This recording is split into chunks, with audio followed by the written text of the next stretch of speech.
When adding a three-phase panel to an existing electrical system with a single-phase panel, proper labeling is crucial for safety.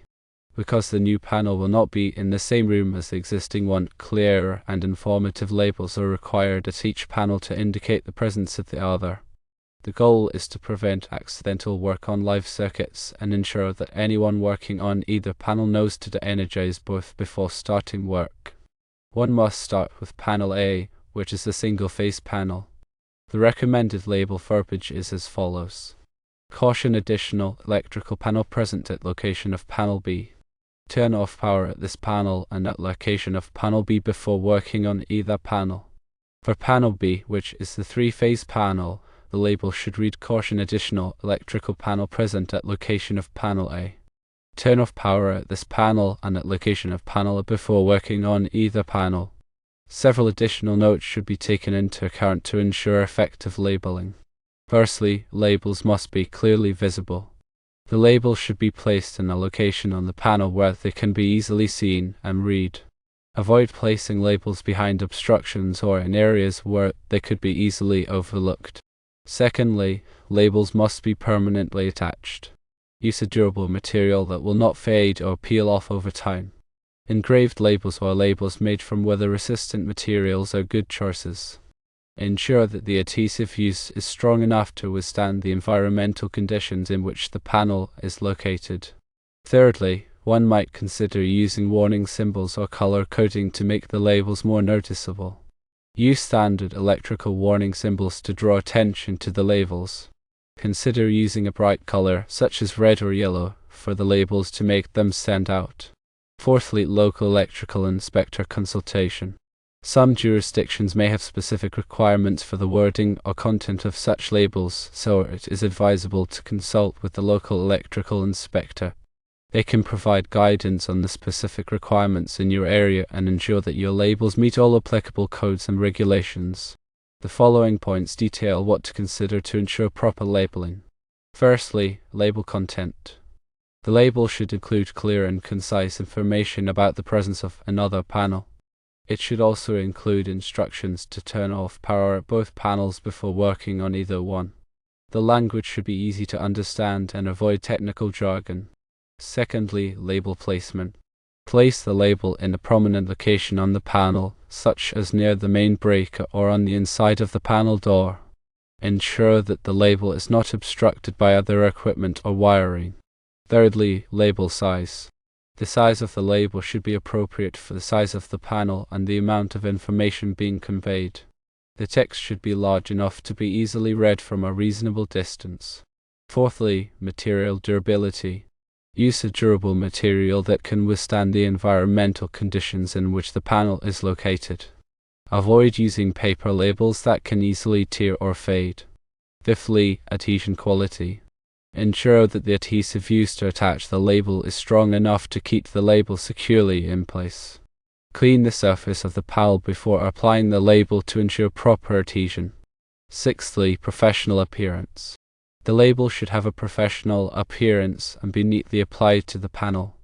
Avoid using handwritten labels or labels that are crooked or torn. Seventhly, compliance with standards. Check with your local electrical inspector to ensure that your labels comply with all applicable codes and regulations. There may be specific requirements for the wording, size, or placement of labels. Furthermore, labels should contain specific information tailored to the electrical panels they are attached to. On panel A, the single-phase panel, the label should explicitly state that an additional electrical panel is present at the location of panel B, the three-phase panel. This helps electricians or maintenance personnel quickly identify that there are multiple power sources to consider. The label should instruct anyone working on panel A to turn off the power not only at panel A itself but also at panel B before commencing any work. This is crucial to prevent accidental energization of circuits and ensure a safe working environment. Similarly, on panel B, the three-phase panel, the label must clearly indicate that an additional electrical panel is present at the location of panel A, the single-phase panel. This ensures that workers are aware of the interconnected nature of the electrical system. The label should also instruct personnel to turn off power at both panel B and panel A before starting any work. This dual de-energization process is essential for comprehensive safety. The importance of using durable and non-fading materials for the labels cannot be overstated. Over time, labels can degrade due to exposure to sunlight, heat, moisture, and other environmental factors. Faded or illegible labels can render the safety measures ineffective, as they may not provide clear instructions or warnings to those working on the electrical panels. To address this issue, consider using engraved labels, which are highly resistant to fading and physical damage. Alternatively, labels made from weather-resistant materials such as UV-resistant plastics or laminated labels can provide adequate protection against environmental degradation. Regular inspections of the labels should be conducted to ensure that they remain in good condition and are easily readable. If any labels are found to be damaged or faded, they should be replaced immediately. Warning symbols and color coding can further enhance the effectiveness of electrical panel labels. Standard electrical warning symbols, such as the lightning bolt symbol, can be used to draw attention to potential hazards. Color coding can also be used to differentiate between different types of panels or voltage levels. For example, red labels could be used to indicate high voltage panels, while yellow labels could be used for low voltage panels. However, it is important to adhere to any established color coding standards in your area to avoid confusion. Additionally, it is important to consult with the local electrical inspector to ensure that the labeling practices align with specific requirements in your jurisdiction. Electrical codes and regulations can vary from one location to another, and compliance is essential to avoid potential fines or safety violations. The electrical inspector can provide guidance on the appropriate wording, placement, and materials for the labels, as well as any other relevant safety requirements. By following these guidelines and recommendations, one can ensure that electrical panels are properly labeled, promoting a safe working environment and preventing accidents. Clear, durable, and informative labels are essential for conveying critical safety information to anyone working on or near electrical equipment. Remember to prioritize safety and consult with qualified professionals to ensure compliance with all applicable codes and regulations. Now one can delve into some more advanced considerations for labeling electrical panels. The NEC provides guidance on the identification and labeling of electrical equipment, including panel boards. While the NEC does not prescribe specific verbiage for labels indicating the presence of additional panels, it does emphasize the importance of clear and conspicuous labeling to ensure safety. NEC Article 110.21b requires that all electrical equipment be marked with the manufacturer's name, trademark, or other descriptive marking by which the organization responsible for the product may be identified. It also states that the marking shall be of sufficient durability to withstand the environment involved. NEC Article 408.4 requires that all switchboards and panel boards be marked to indicate the circuit number and the purpose of each circuit. This marking shall be readily visible and shall be of sufficient detail to allow each circuit to be easily identified. In addition to these general requirements, there are also specific requirements for labeling certain types of equipment. For example, NEC Article 670.3 requires that industrial machinery be marked with the machine's electrical supply characteristics, including voltage, phase, frequency, and full load current. When labeling electrical panels, it is important to consider the specific audience that will be viewing the labels. Electricians and other qualified personnel will typically have a good understanding of electrical terminology and safety practices.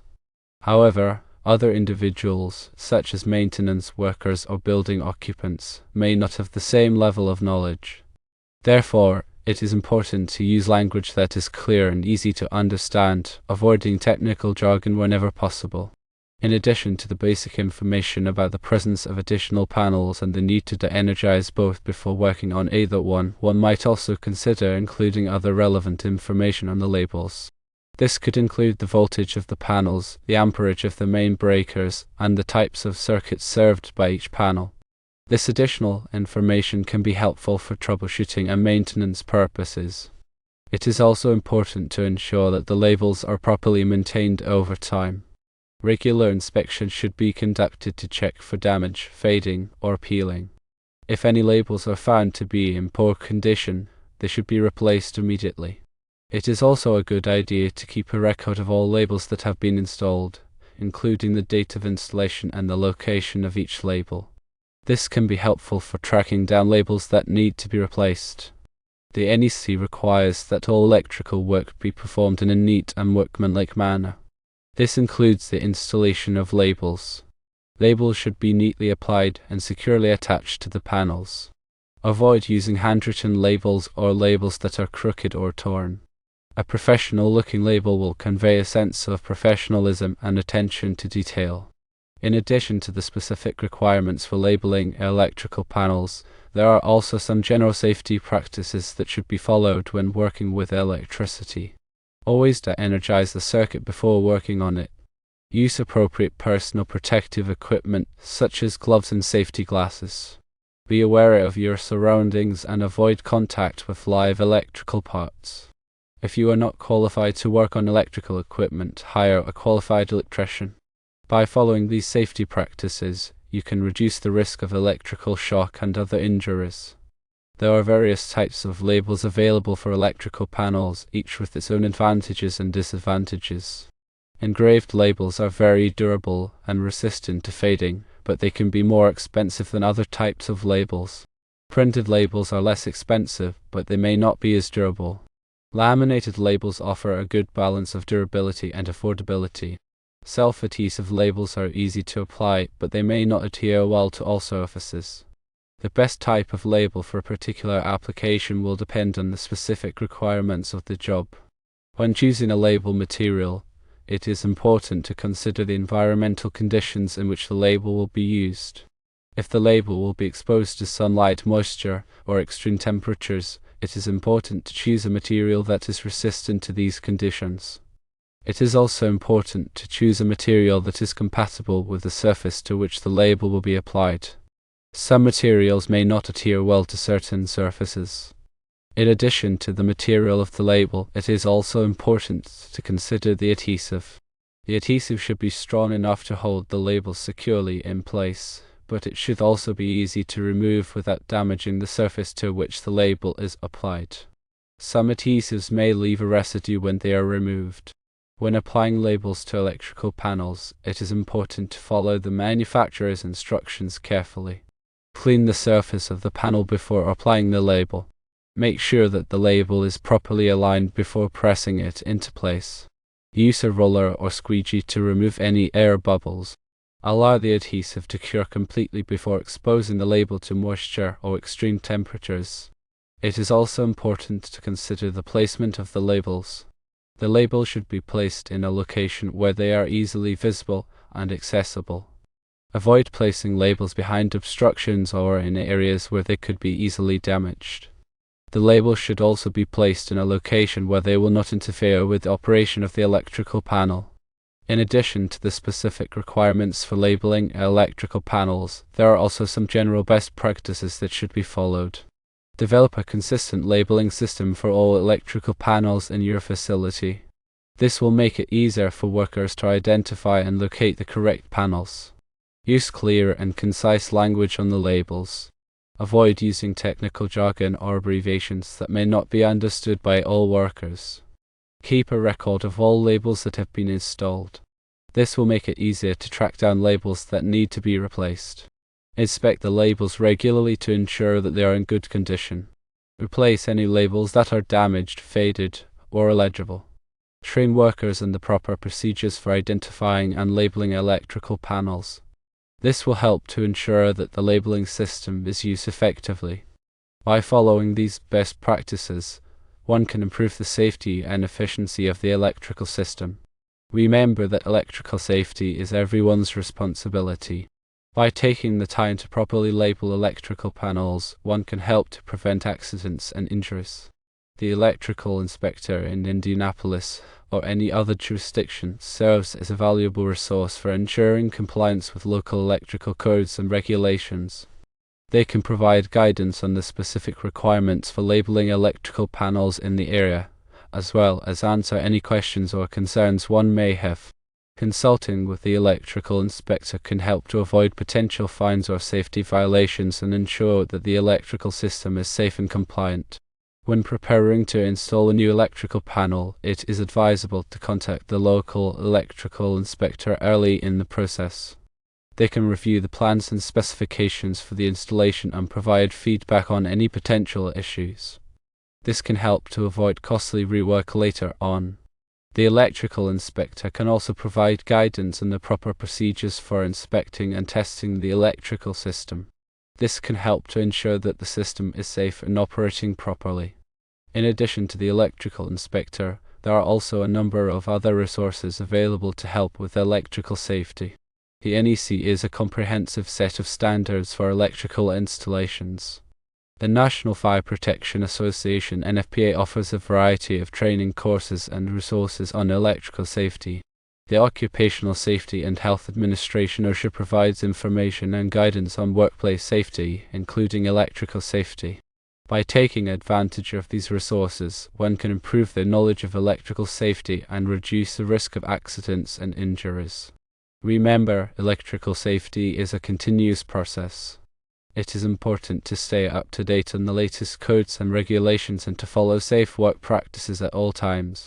By working together, we can create a safer environment for everyone.